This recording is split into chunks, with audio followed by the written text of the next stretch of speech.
Ya, kita akan lanjutkan. Saya mau ke Prof. Zulis. Prof. Zulis, karena pikiran orang awam nih, pikiran banyak orang di luar sana begitu ya. Kalau memang kemudian penyebabnya pemicu utamanya adalah obat sirup yang disebutkan tadi, sedangkan sudah ada sejak zaman Arif Fadil kecil lah. Arif Fadil kecil lah gitu ya. Kalau saya kecil masih terlalu muda ya. Iya, itu dia.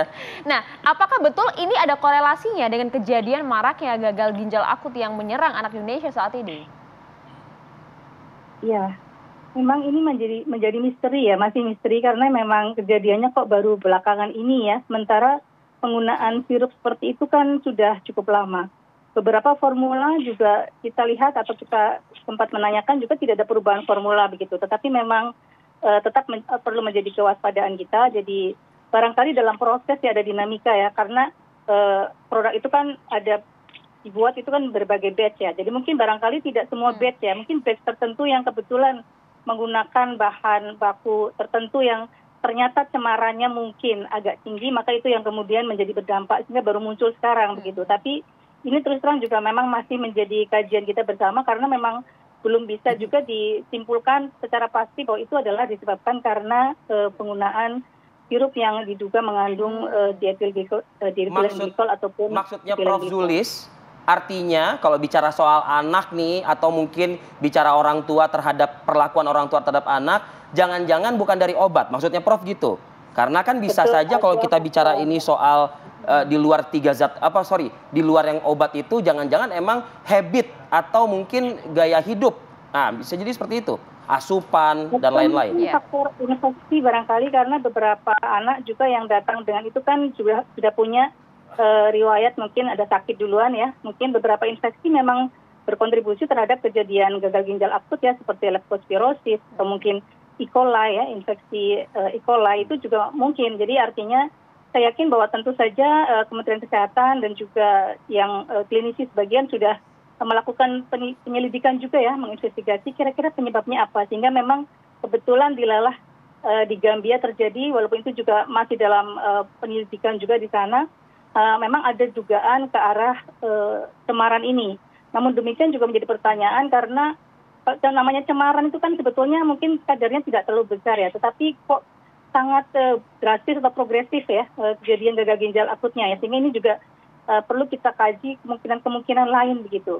Walaupun tetap dengan tindakan preventif kemarin ya, dengan mencoba menghentikan penggunaan sirup, mungkin nanti kita lihat apakah dengan penghentian beberapa, terutama yang Badan POM kemarin sudah merilis ada 5 begitu ya, sudah di recall, kemudian kita lihat apakah masih ada kejadian peningkatan atau mungkin mulai menurun, maka kita akan lihat bagaimana efek dari adanya investigasi terkait dengan dugaan ini. Ya. Ya, tentu harus didalami lagi apakah betul beberapa obat tersebut memiliki efek toksik begitu ya terhadap ginjal. Dokter Syahril, kalau boleh tahu dok, gejala-gejala yang dialami oleh sejumlah anak yang kemudian harus meninggal dunia akibat gagal ginjal akut progresif ini apa? Dan kondisinya pada saat dibawa ke rumah sakit itu seperti apa dok?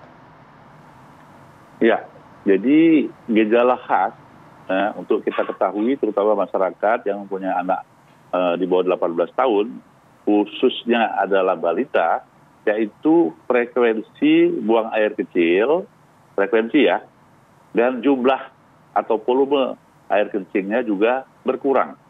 Makin lari makin berkurang. Umpamanya gini, wah biasanya 10 kali nih buang air kecil ya, tapi kok cuma 5 kali. Ini menjadi tanda-tanda yang memang harus betul-betul segera.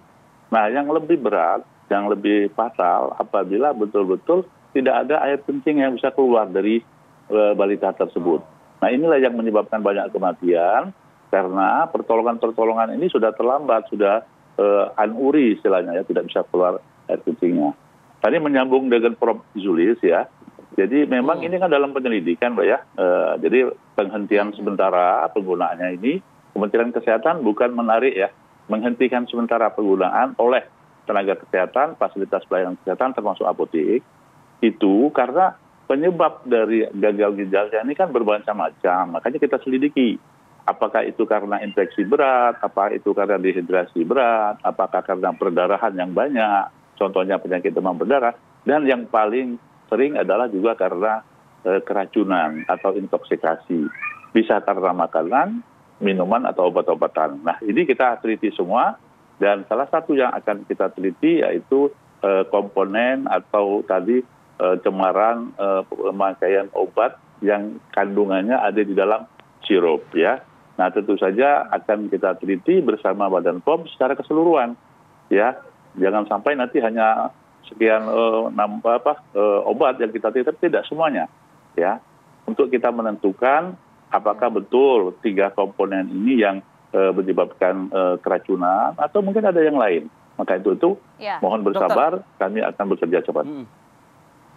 Dokter, perlu juga dijelaskan mungkin dok, apakah dalam kasus ini ya, kasus anak-anak ini khususnya mungkin yang meninggal dunia atau yang masih menjalani perawatan dengan vonis gagal ginjal akut ini ya dok, maksudnya ini apakah karena yang bersangkutan atau pasien ini mengkonsumsi obat-obatan yang dimaksud, artinya kan ada larutan senyawa begitu ya di dalam obat itu, atau dari perilaku yang memang juga perilaku hidup, sebagaimana tadi yang saya sampaikan ke Prof. Zulis juga begitu. Artinya melalui makanan, jajanan, karena kita ketahui kan ada juga zat pewarna di situ dan lain-lainnya, dokter. Ya, jadi ini kan akut ya, gagal ginjal akut. Akut artinya baru. Jadi tidak ada sebelumnya riwayat penyakit yang kronis ya, dan progresif sekali. Nah, yang dicurigai sesuai dengan pengalaman dan literatur, yaitu bukan komponen obatnya ya, atau zat esensialnya yang menyebabkan itu, tapi adalah campurannya ya, yang campurannya yang melarutkan bahan-bahan itu sehingga dia bisa menjadi sirup yang disebut dengan tadi diethylene glycol maupun ethylene glycol, yang tentu saja ini sudah diatur secara internasional, kadar-kadar yang boleh dan kadar-kadar yang tidak boleh, batasnya ada. Nah, untuk itu dengan kejadian ini, karena kita ingin menyelamatkan anak-anak kita menghentikan sementara sambil dengan penelitian cepat untuk meneliti apa saja sih penyebab ini. Seperti yang sampaikan Prof. Zulis, bisa saja kita juga akan melihat penyebab-penyebab yang lain. Tapi akan kita khususkan adalah di kemungkinan intoksikasi obat. Ya. Prof. Zulis, saya boleh nggak sih minta penjelasan dari Prof. juga ya?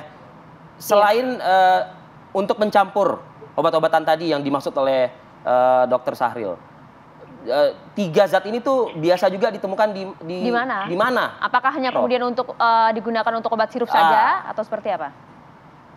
Ya, mungkin yang ingin saya tegaskan dulu juga bahwa sebetulnya tidak semua sirup itu pasti mengandung juga bahan pelarut ya, karena beberapa zat obat yang mudah larut seperti vitamin C, vitamin B itu kan sebetulnya mudah larut dalam air. Sehingga untuk zat-zat seperti itu mungkin tidak memerlukan tambahan zat pelarut. Tetapi kebetulan seperti paracetamol misalnya memang dia suka larut dalam air, sehingga dibutuhkan tambahan konsolven ya istilahnya untuk menambahkan kelarutan begitu ya. Dan ternyata dalam propilen glikol yang biasanya digunakan memang ada cemaran yang itu bisa berasal dari pada proses sintesisnya begitu ya, sehingga itu memang sudah dibatasi oleh aturan, di mana seperti kalau di farmasi kita mengacu pada farmakope misalnya, bahwa ada batasan maksimal yang dibolehkan begitu. Nah, sebetulnya kalau ditanyakan kenapa ada dalam sirup itu mungkin adalah dari cemaran ya, karena secara aturan sebetulnya bahan-bahan tersebut memang tidak boleh dimasukkan. Jadi memang itu bukan bahan yang bisa digunakan untuk makanan ataupun juga obat. Bahkan seperti etilen glikol itu malah dipakai untuk radiator, untuk sesuatu yang di luar sama sekali dari bidang kesehatan. Karena sifatnya sebagai anti freezing atau apa ya, sering dipakai untuk cooler gitu, semacam itu. Jadi bukan bahan obat atau bahan makanan. Begitu, Mbak. Mas. Artinya kemudian maka dari itu batasan-batasan itu yang kemudian kemudian kan digunakan. memberikan izin dong, ya kan gitu kan? Iya, makanya ada batasan-batasan, karena kalau sama sekali pure nggak ada cemaran mungkin artinya mungkin ada juga, tetap ada, tetapi selama dalam batas ya, karena kita ngomong tentang obat, tentang zat kimia itu kan sebetulnya semua obat adalah racun begitu ya dalam teorinya. Yang membedakan adalah kadarnya. Jadi ketika kadarnya tinggi tentu akan menjadi berefek, tetapi ketika kadarnya rendah di bawah kadar terapinya atau kadar yang bisa berefek, tentu saja dia tidak akan berefek, sehingga sama saja dengan toksikan. Misalnya dia di bawah dari ambang, tentu saja mungkin tidak akan memberikan efek yang berbahaya, sehingga ada aturan-aturan tadi, begitu. Kalau teman-teman teman-teman farmasi, Ya. apa sarannya buat para ibu-ibu yang memiliki anak dengan gejala-gejala ya demam, batuk, dan apa saran dari farmasi? Iya. Sebetulnya mumpung ini ada Pak Saril ya, sebetulnya Ya. gini, kebijakan untuk sama sekali menghentikan penggunaan sirup itu juga sebetulnya cukup damaging untuk di lapangan. Karena kan sekali lagi bahwa sirup itu tidak semuanya selalu mengandung propilen glikol ataupun dia apalagi cemarannya tadi tidak selalu begitu ya. Apalagi tadi yang saya bilang bahwa kadang ada obat-obat yang memang sudah larut dalam air sehingga mereka tidak membutuhkan zat tambahan ini. Kemudian juga misalnya untuk mereka yang memiliki penyakit kronis seperti epilepsi ya, yang itu dia harus menggunakan katakanlah sirup phenytoin dan dia sudah menggunakan bertahun-tahun ya dalam jangka waktu yang lama dan tidak ada masalah. Nah, untuk yang seperti itu kalau tiba-tiba di stop, itu saya kira kita harus mempertimbangkan risikonya juga. Jadi saya kira perlu kita mempertimbangkan analisis risiko dan manfaat ya. Memang dalam hal ini risiko terhadap gagal ginjal ini seolah-olah menjadi mengemuka dengan kasus paracetamol dan mungkin lebih kepada obat flu yang seperti dijumpai ya digunakan oleh anak-anak. Tapi pada obat-obat yang misalnya untuk kronis itu saya kira mungkin masih dibolehkan. Barangkali mungkin bisa ada kebijakan, apalagi sudah ada rilis dari Badan POM ya. Mudah-mudahan isunya lebih melokalisir begitu, jangan menjadi istilahnya dikebiak ulah begitu. Ya, oke. Baik, Prof. Dokter Syahril, mungkin singkat dokter, boleh direspon dokter. Jadi seharusnya tidak semua obat sirup kemudian harus dihentikan. Jadi betul ya, betul yang disampaikan oleh Prof. Juli tadi ya. Jadi kita tadi malam sudah rapat koordinasi ke seluruh profesi ya, termasuk ikatan apoteker. Ada obat-obat yang memang bisa tetap digunakan. Ya, contohnya tadi untuk anti epilepsi. Kemudian juga adalah vitamin-vitamin yang memang dia mudah larut. Tetapi ini akan kita umumkan segera dengan maksud nanti segera betul kita akan melokalisir. Takutnya bingung kan? Akan melokalisir ya, sehingga nanti kita betul-betul mengerucut mana-mana memang ada obat yang mengandung tadi zat-zat yang tidak dibolehkan atau dilarang. Sehingga ini yang menyebabkan gangguan ginjal akut itu. Oke, baik. Kita tunggu dokter segera di tengah cuaca yang sedang kurang baik ini ya. Terima kasih banyak dokter Syahril. Terima kasih dokter Syahril. Prof. Zulis atas waktunya pagi hari ini. Terima kasih. Assalamualaikum. Prof. Zulis, terima kasih. Waalaikumsalam. Selamat malam. Oke, kami jeda dulu sejenak. Kembali saat lagi.